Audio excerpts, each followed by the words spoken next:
Hoje, o Metrópolis entrevista a deputada federal Tabata Amaral, eleita pelo PDT de São Paulo, que está em seu primeiro mandato. Olá, deputada, como vai? Oi, Raquel. Olá a todos que nos acompanham. Muito obrigada pelo convite, animada para essa nossa conversa. Deputada, recentemente você foi alvo de uma enxurrada de críticas, principalmente na internet, depois que você votou a favor do projeto de privatização dos Correios, que foi apresentado pelo presidente da República, Jair Bolsonaro. Por que você votou a favor desse projeto? Raquel, eu venho da periferia de São Paulo. Moro em uma ocupação até hoje. E de onde eu venho, esses grandes debates do Twitter, debates acadêmicos, eles importam muito pouco. E isso diz muito da minha visão de mundo. Quando eu me deparo com qualquer matéria, como seja uma privatização, seja outra matéria que esteja sendo votada, a pergunta que eu me faço é: isso é bom para as pessoas? Tem uma razão da gente fazer isso? Então, eu não consigo me aliar a um extremo que diz nenhuma privatização é boa, ou ao outro que fala que o Estado tem que ser cada vez menor, porque na periferia o Estado já é pequeno, ele já é ausente. Eu sei que isso é muito ruim. Então, qual é a visão de mundo que me guia? É de um Estado eficiente. E a gente sabe que os recursos são escassos. E aí, quando eu me deparei com os números, quando eu comecei a estudar, teve uma coisa que me preocupou, que é um dado de que a gente teria que colocar, enquanto país, dinheiro público, 2 bilhões de reais por ano para que os Correios fossem competitivos. E esse dinheiro iria sair da saúde, da educação, de outras áreas. Então, no meu entendimento, o executivo, o governo federal, não tem que ser quem vai executar cada coisa. O que a gente tem que garantir é o acesso, é a igualdade, é a universalização. E no projeto que foi votado, que melhorou muito no relatório, em relação ao que foi apresentado pelo governo, está ali garantido o acesso a cada pessoa, a universalização. Inclusive, tem uma preocupação de que postos do correio em regiões mais distantes, mais remotas, não possam ser fechados. Então, isso me trouxe tranquilidade, saber que tem um projeto em que se permite a concessão a uma empresa privada, mas os serviços postais continuam públicos, continuam como um objetivo do governo e que agora os recursos públicos vão poder ser destinados para outras áreas. E é isso que eu vou fazer em cada matéria, é me debruçar, entender, aqui é importante que o Estado seja presente ou será que dá para o Estado focar em outras áreas como saúde, educação e segurança? Em relação aos ataques, infelizmente, a gente vai se acostumando. Não é comum que eu seja xingada, não é correto que eu seja ameaçada, mas a gente sabe que, infelizmente, é uma disputa por espaço. Essas mesmas pessoas que criticam cada votação minha, não criticaram as privatizações que foram feitas no governo do PT, como, por exemplo, foi o caso das privatizações dos aeroportos. Então, não é uma posição per se contra a privatização, é uma posição contra essa visão diferente que eu represento. Mas a gente tem que enfrentar isso com coragem, é isso que eu faço. Deputada, e como fica a distribuição de livros didáticos que é feita atualmente pelos Correios, que chegam, esse material didático chega até localidades de mais difícil acesso, locais ermos? Como é que fica essa distribuição após uma possível privatização? Fica igualzinha. E eu falo isso com muita tranquilidade. Tem muitas coisas que as pessoas não sabiam nesse debate. Uma delas é que, enfim, se disse que, olha, mas muitas agências dos Correios funcionam como agências bancárias. Isso não é mais verdade, já há um tempo. Mas muitas pessoas colocaram isso para confundir um debate. Outra coisa que colocaram é que essas entregas que são feitas pelo governo seriam prejudicadas. Só que as pessoas não sabem que o governo já paga por esse serviço hoje.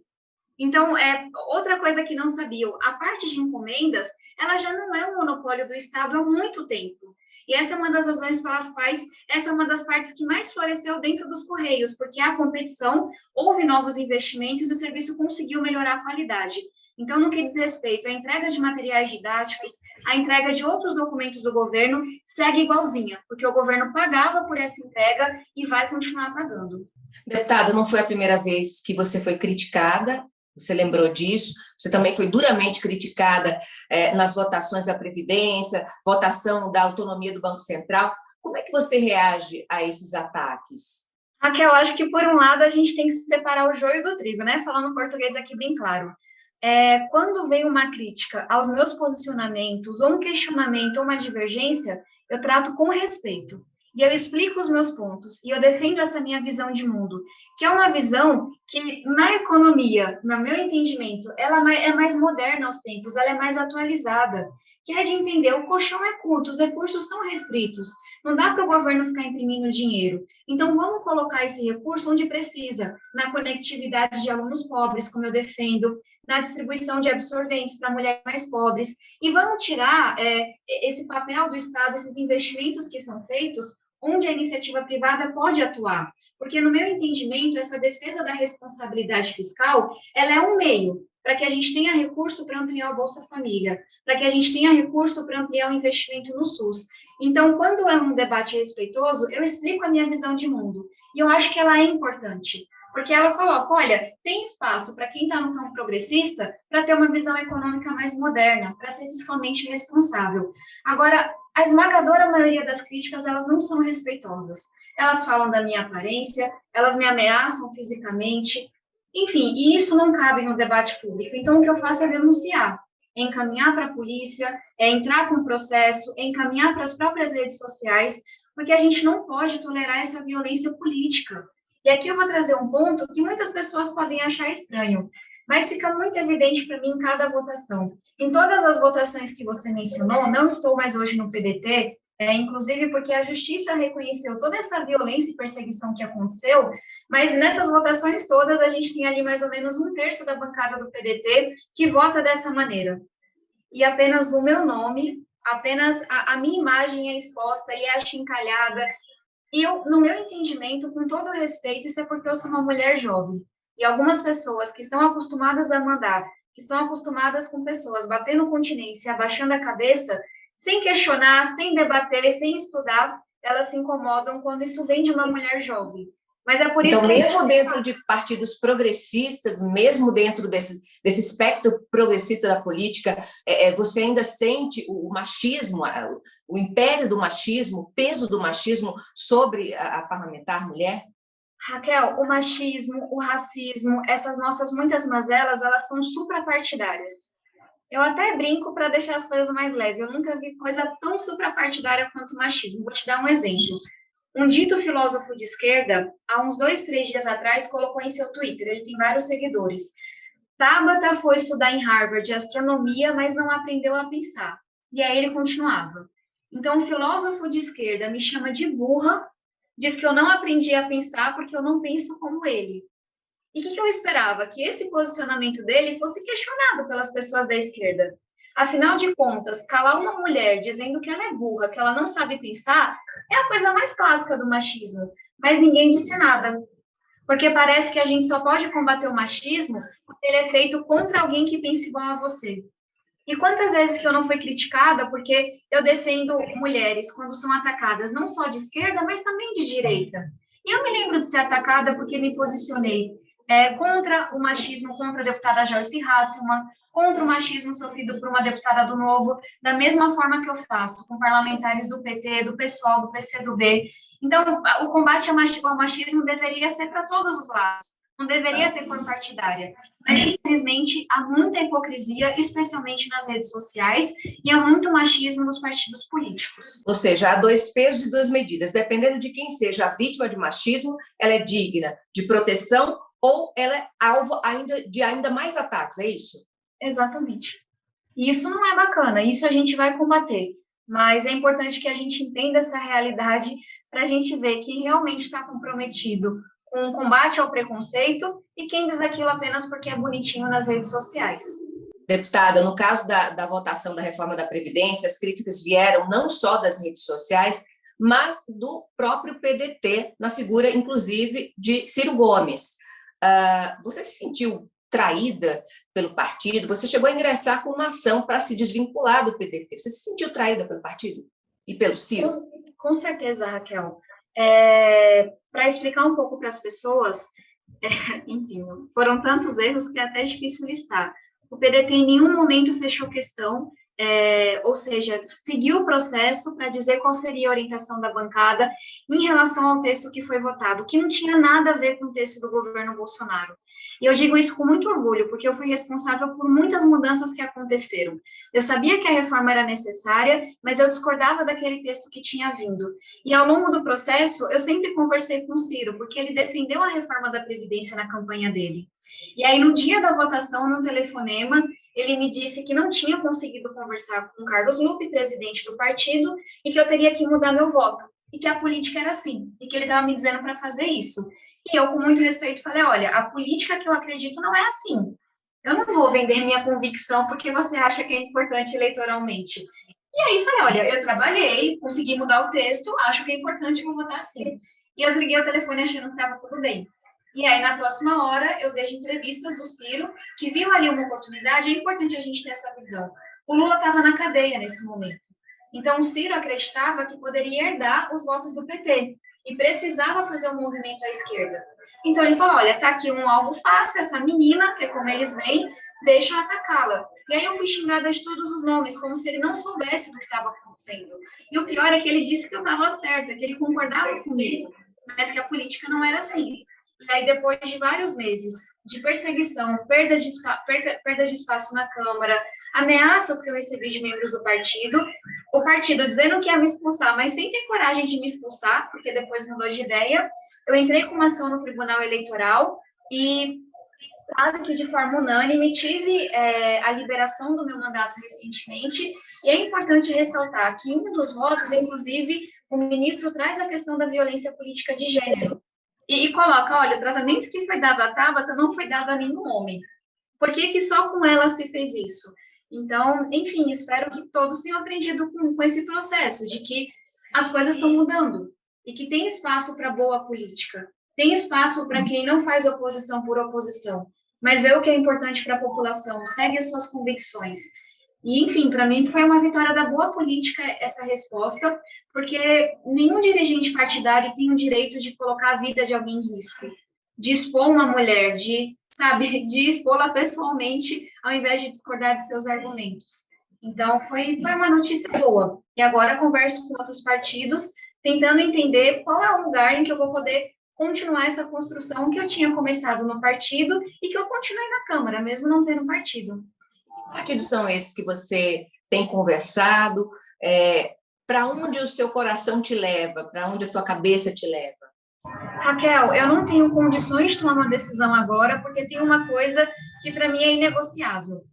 Eu tenho muito receio do que está acontecendo com o nosso país. A gente tem, nesse momento, um governo criminoso, autoritário, corrupto, que tentou lucrar com a vida das pessoas. E eu sei que não é nesse projeto que eu quero estar, assim como não estive em 2018. E, nesse momento, para mim, é muito importante entender qual partido que tem espaço para estar numa construção que possa quebrar essa polarização de Lula e Bolsonaro, que possa apresentar um projeto viável. E como os partidos ainda não têm muita clareza de como vão se posicionar no próximo ano, eu ainda não consigo bater o martelo. Mas essa é a coisa mais importante para mim, é ver qual é o partido que tem um compromisso com o país, para além de posicionamento ideológico, e que vai dizer, olha, topo construir um projeto para que a gente possa apresentar algo bom para as pessoas, para que as pessoas tenham esperança, porque o nosso Brasil é melhor do que o que a gente está vendo hoje. Sabe, o nosso povo é muito melhor do que essa desumanidade, essa corrupção que a gente está vendo hoje no poder. Então, é isso que me guia. E aí, a partir do momento que eu tiver um pouco mais de clareza sobre qual vai ser a atuação de cada partido, eu vou ter tranquilidade de tomar minha decisão. Deputada, recentemente o presidente da Câmara, Arthur Lira, ele tem se posicionado de uma forma um pouco mais crítica com relação ao governo federal, principalmente quando o assunto é o voto impresso. Você viu, de fato, uma mudança de postura do presidente? Olha, Raquel, isso só o tempo vai dizer, né? Se essa mudança nos posicionamentos vai se traduzir em uma mudança nas práticas, de fato. Agora, só queria dizer o quanto que me frustra do que a gente falava, né? Eu venho de um lugar em que as urgências são muitas, em que as pessoas estão passando fome, desempregadas, vendo... Eu conversava com a minha mãe nesse final de semana, o que você compra hoje com R$100? Você não compra um botijão de gás, você não consegue fazer uma feira, você não consegue fazer uma compra. Então, com tanta coisa grave para ser resolvida, eu saber que a Câmara vai parar hoje para discutir voto impresso, me parece tão frustrante, sabe? Um desrespeito tão grande com as pessoas. E outra coisa, assim, desse mundo real que eu venho. Quem vem da periferia sabe que há compra de votos até hoje. Eu cresci com essa realidade. O crime, a milícia, os cabos eleitorais. O que essas pessoas querem é que exista uma comprovação. Não importa se você pode levar ela para casa ou não, se pode fotografar ou não. O fato de haver uma comprovação é suficiente para botar o terror nessas pessoas. Então, como é que eu vou ser a favor de uma coisa dessa? Não só sou contra esse disparate de voto impresso, as pessoas até brincam, né? Então, vamos voltar para o cheque, não vamos mais usar o Pix, o cartão de crédito, afinal de contas, não é ruim a tecnologia? Mas não é só isso, sabe? Não é só eu achar que é uma loucura, uma maluquice a gente está debatendo isso. É que na hora que a gente para uma sessão da Câmara para debater isso, a gente não debate todo o resto do mundo. Políticas econômicas, políticas sociais, políticas de saúde, e isso é muito frustrante. Deputada, como é que você lê esse desfile militar extemporâneo, digamos, organizado pelo presidente Jair Bolsonaro em Brasília, no dia em que a Câmara vota exatamente o voto impresso? O Congresso Nacional se sentiu intimidado por essa demonstração bélica? Eu não sei se intimidado é a palavra, mas com certeza é um constrangimento. É algo muito ruim numa democracia. E junto com o senador Alessandro Vieira, eu inclusive entrei com uma ação popular na Justiça Federal para impedir que isso aconteça. Por quê? Primeiro que a gente está no meio de uma pandemia, eu acabei de falar sobre o sofrimento das pessoas. A gente está celebrando o quê? A gente está gastando dinheiro público com isso, por quê? Para quê? Isso eu não entendo. E segundo, que quando a gente tem um presidente autoritário, que vive louvando a ditadura, que vive exaltando torturadores, esse é o pretexto perfeito para Bolsonaro colocar nas ruas, simbolicamente, suas ideias malucas e autoritárias. Então, por que a gente vai achar que isso é bonito, sabe? Não é o momento, é um gasto de dinheiro público, sabe? É um pretexto para alguém que, sabe, fica fazendo apologia à ditadura, tem esses, enfim, ímpetos autoritários, mas eu acho que é um desrespeito com a população nesse momento difícil, mas e também é um desrespeito com o Congresso. Porque, querendo ou não, tem o quê de intimidação? Não acho que intimida, mas eu acho que a intenção é muito negativa. E eu espero que os presidentes das duas casas saibam se posicionar diante disso. O ministro Luiz Fux recusou o convite de Jair Bolsonaro a assistir a esse desfile militar fora de época. Você acha que fez bem o presidente do Supremo? Com certeza, são em momentos como esse que eu sou estudiosa, né? Adoro ler biografia, adoro ler livros de histórias, e a gente sabe que hoje em dia as democracias elas vão se corroendo. Não é um tanque na rua e está declarada a ditadura. É um pouco do que a gente está vendo. Você aparelha a Polícia Federal para não prenderem seus filhos. Você aparelha o IBAMA para não haver o combate ao desmatamento. E a gente está vendo esse aparelhamento, sabe, da máquina pública. Só que isso não cabe para um chefe de Estado. Então, me preocupa o que está acontecendo. Eu acho que em momentos como esse, é muito importante ter coragem de se posicionar.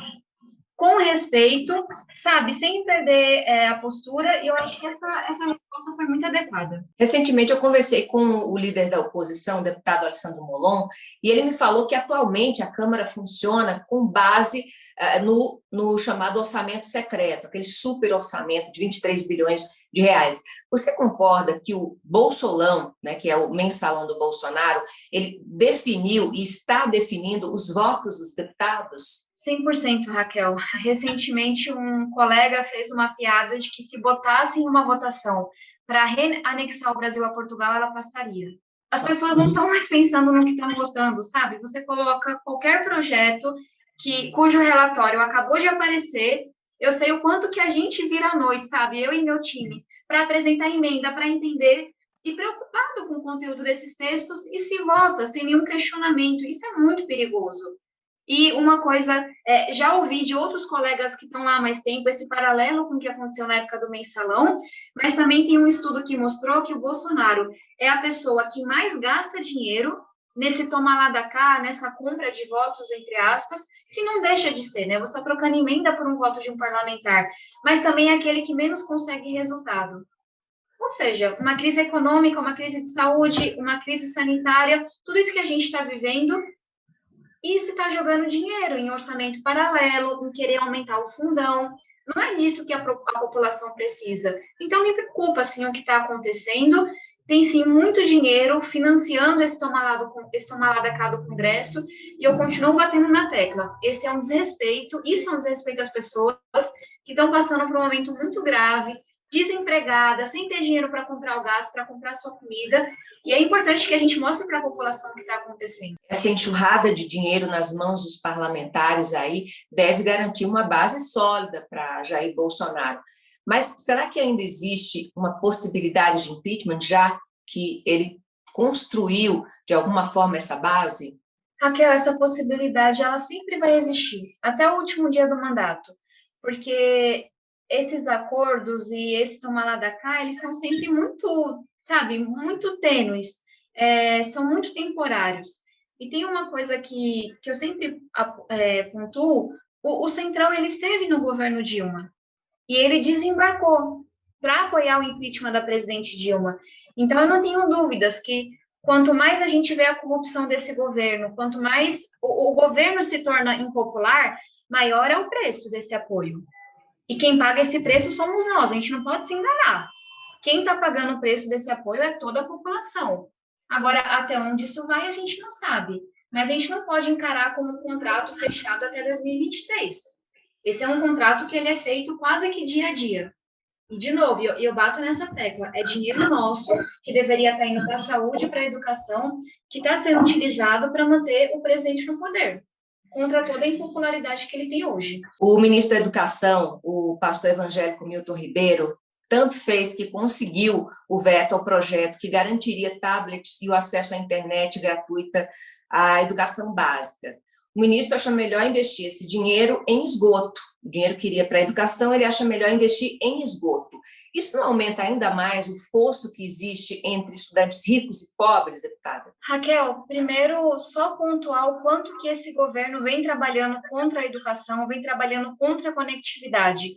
Eu fui relatora de um projeto que dá acesso à internet e equipamentos a alunos pobres da rede pública, e aprovamos esse projeto de forma consensual na Câmara e no Senado para o governo vetar esse projeto. Trabalhamos novamente, derrubamos esse veto na Câmara e no Senado, e o governo entrou na Justiça para não ter que implementar essa lei. Conseguimos, finalmente, que esse novo prazo fosse expirado, e aí o governo agora editou uma medida provisória para não ter nenhum prazo para implementar essa lei. E aí eu só queria apontar, para além desse esforço contra a educação, quão mentirosa é esse debate que ele coloca, que ou é dinheiro para a internet ou é dinheiro para saneamento. O debate não é esse. O debate é dinheiro para a educação ou dinheiro para tratores, dinheiro para a educação ou dinheiro para o fundão, dinheiro para a educação ou dinheiro para esse tomar lá da cá, para esse orçamento secreto. Então, na hora que o ministro diz, se eu colocar na conectividade, vou ter que tirar de pesquisa, se eu colocar na conectividade, vou ter que tirar de alguma outra área importante, o que ele não está dizendo é, tá chovendo dinheiro para financiar esse tomar lá da cá, para impedir o impeachment. O que não querem mesmo é investir em educação. Sem contar o dinheiro que o MEC tem em conta e não executa por incompetência.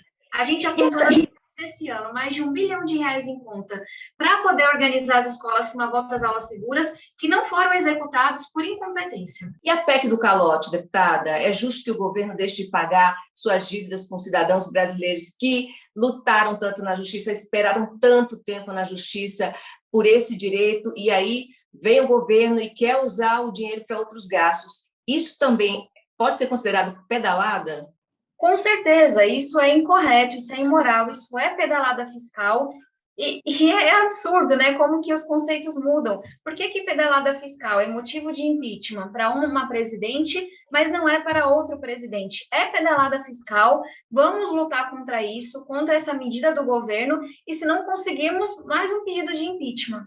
Porque é pedalada fiscal, é calote, e, de novo, não é que o governo está sem dinheiro. O governo está sem dinheiro para colocar no que importa, mas está financiando, como nunca aconteceu, esse tomar lá da cá da política. Deputada Tabata Amaral, muito obrigada pela entrevista ao Metrópolis e até uma próxima oportunidade. Muitíssimo obrigada pela conversa. É muito importante que a população tenha acesso ao que está acontecendo, e do lado de cá continuarei trabalhando. Simbora, um abraço apertado e até a próxima. E o Metrópolis Entrevista fica por aqui. Eu vejo vocês numa próxima oportunidade. Tchau!